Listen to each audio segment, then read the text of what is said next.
L'invité que j'ai avec moi ce matin, c'est une personne que j'apprécie sincèrement.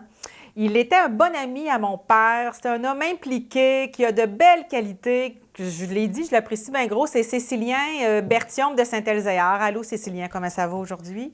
Allô Nancy, ça va très bien. Ça va bien? Oui, Cécilien, là, avant d'entrer dans le vif du sujet puis de te poser les questions, c'est important pour moi de bien te présenter. Tu me donnes-tu une minute pour que je parle aux gens? let's go. C'est bon, on y va.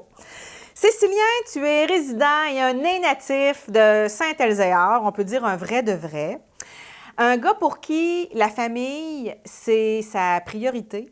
Quand on jase ensemble, tu me parles régulièrement de l'importance de la femme de ta vie, Sylvie Blais, de tes deux enfants, François, Lauriane.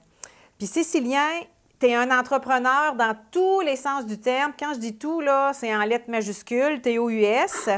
Jusqu'à tout récemment, tu étais propriétaire de plusieurs entreprises agricoles. J'ai dit récemment parce qu'au cours de la dernière année, tu as transféré le tout à ta fille Lauriane.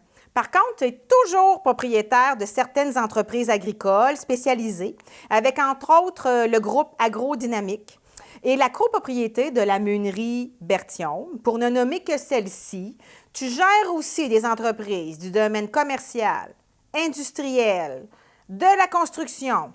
Tu as été impliqué dans plusieurs comités de grandeur, en tout cas canadienne, nationale, aussi provinciale, régionale, mais toujours dans le but de faire avancer le milieu de l'agriculture.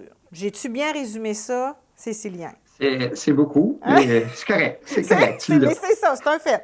Alors, on s'entend là, que toi, Cécilien, tu as une grande capacité à gérer plusieurs dossiers en même temps, là, pour réussir à faire tout ça en une seule vie. Parce que j'ai pas tout nommé, tout ce que tu as fait. Alors, pour réussir tout ça, ça prend de l'énergie en tabarnouche. Ça prend une excellente gestion du temps. Ça prend de l'organisation, de la structure, un front de bœuf, une bonne gestion du risque, du stress, puis une femme exceptionnelle. Qu'est-ce que tu en penses dans tout ce que je viens de dire? Es-tu d'accord avec ça? Tu as 100% raison. Puis, je reprends tes termes que tu dis, là. Ah, ouais, donc. Parce que je trouve que l'énergie, là, moi, j'ai eu la chance de, quand mes parents m'ont fait, j'étais plus vieux de famille, ils ont mis le paquet. Fait que de l'énergie, j'en ai eu. J'ai eu aussi la chance de vivre dans une belle famille avec des belles valeurs, Ouais. puis avoir la santé. Fait que Ouais. ça, là, c'est le départ de tout pour, si tu veux t'assumer dans ta vie, ben, ça prend ça. Après ça, la gestion du temps, c'est de la discipline.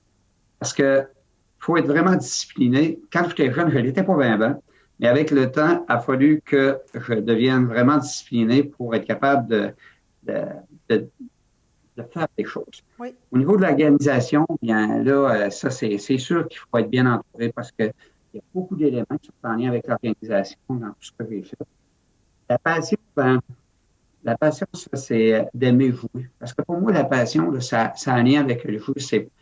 On ne peut pas juste être passionné. Ah, moi, j'aime ci, j'aime ci, j'aime ça. Pour moi, la passion, c'est quelque chose qui t'anime. Il faut que ça soit Faut que plus tu aies qu'un du jeu. plaisir à faire ce que tu Il faut fais. que tu aies du plaisir à ça. Si tu n'as pas de plaisir en affaires ou dans quoi que ce soit, débarque de là, tu n'es pas dans ton cercle. Effectivement. C'est pas grave, il y a autre chose, les gens peuvent être heureux.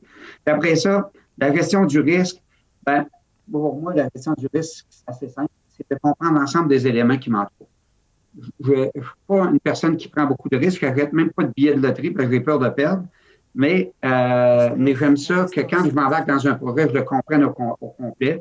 Puis après ça, ben, c'est sûr que c'est ma famille. C'est autour de moi, ma femme, mes enfants.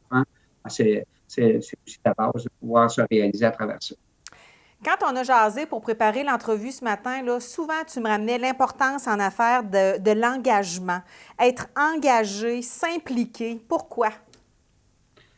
Ben, moi, ma dire l'engagement pour moi, là, c'est avec les banquiers, avec tous les gens qui nous entourent, c'est la confiance qu'on met. C'est de développer un sentiment de confiance. Puis tu peux pas être engagé en étant dire n'importe quoi, mentir aux gens. Il faut que ça soit structuré, puis il faut que les gens qui t'entourent te fassent confiance. Avec l'engagement, quand tu es très engagé, il ne faut pas demander aux autres de faire des choses. C'est nous, puis les autres, après, se joignent à toi Ouais. parce qu'ils voient là, que tu es prêt à livrer, fait qu'ils sont prêts à t'accorder leur confiance. Et l'implication. tu as réussi à faire avancer beaucoup le milieu de l'agriculture parce que tu t'es impliqué, pas à moitié. Ouais. Ça, j'ai vraiment aimé ça. Pour moi, m'impliquer, c'est un peu comme de jouer au hockey. Oui, ah oui, L'idée, c'est la rondelle. oui. Puis les gens qui t'entourent, ben, c'est de trouver une équipe. Tu as une idée, tu veux la faire avancer, tu veux faire avancer ton secteur, tu veux faire avancer dans toutes les choses, dans les sphères. Ben, c'est de trouver des joueurs qui embarquent avec toi. Ça fait qu'on ne peut pas se bousculer. Si on est une équipe pour faire avancer une idée, on travaille, on pousse la rondelle. Et quand on réussit à compter un but, ben, c'est une idée qu'on a fait avancer pour le collectif. Puis tu m'as déjà dit une chose par rapport à cette analogie-là. Quand on joue une game, on ne lâche pas à 3 minutes de la fin. On se rend jusqu'au Jamais. bout. C'est bon, ça, C'est j'aime assez ça. impressionnant, ça. C'est impressionnant. On peut être à 2 points de perte, là, puis jamais lâcher. Tu lâches Jamais. pas. Puis en parler aux autres. Des fois, là, quand on se voit là, carrément, ça m'arrive aussi, moi, d'avoir vu des bouts pas faciles, là. Et là, ben, t'en parles aux autres. C'est impressionnant de voir comment les autres peuvent t'aider. C'est Il la faut force vraiment du réseau. minimiser l'énergie. Mais toi, si tu sais où tu vas, là, personne ne sait pas. À partir du moment où tu t'en vas, t'en parles aux autres, ben, c'est fascinant de voir comment les gens sont prêts à t'aider. Fait que moi, absolument que je vois ça. Puis Lauriane, c'est elle aussi que t'avais fait remarquer, papa, tu lâches pas, tu tiens ton bout. On en a parlé un peu tout à l'heure. Tu as vécu le processus de relève avec ta fille. Si tu avais un conseil à donner à un homme d'affaires dans un processus de relève, qu'est-ce que tu lui donnerais comme conseil? Il y a quelques étapes. La première étape, là, c'est d'essayer de trouver des gens qui ont les compétences pour t'entourer parce que c'est hyper compliqué. Nous, avec des entreprises différentes, dans des secteurs d'activité différents, ça prend des gens qui ont ça.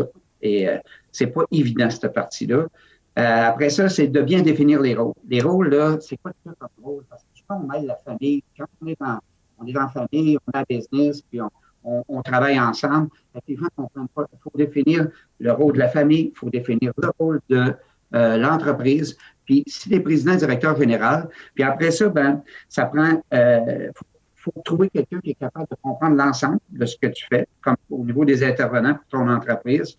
À partir du moment que tu as tout ça, ben, là, tu t'installes dans un mouvement de planification, puis où tu mets des échéanciers. Puis normalement, tout ça va t'amener à la bonne place. Moi, ça me manquait un peu dans mes choses. Je n'avais pas peut-être. Encore une fois, ça dépend jamais des autres. Tout ce qui nous arrive dans la vie, on est toujours un peu responsable.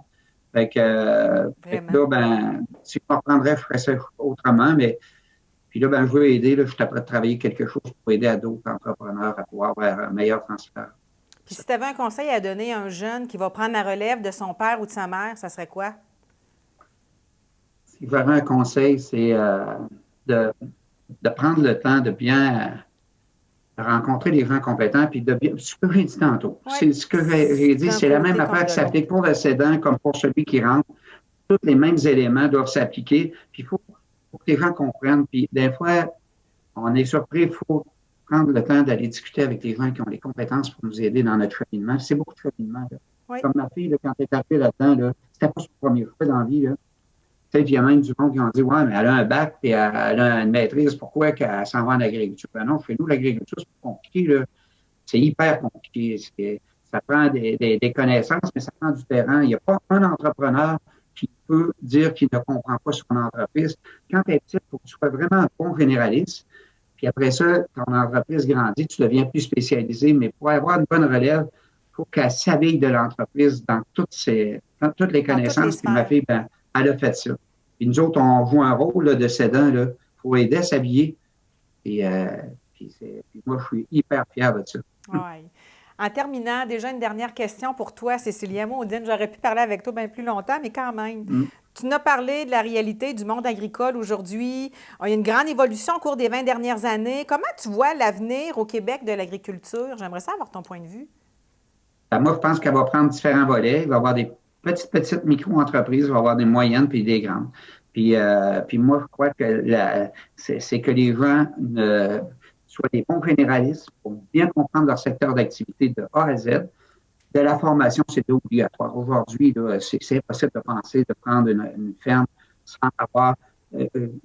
tu vas chercher n'importe où tes formations là, au niveau finance, gestion, planification, de bien t'entourer. Puis moi, je pense que l'agriculture a beaucoup de place. Elle a beaucoup de place au Québec avec le réchauffement climatique et les nouvelles affaires qui s'en viennent.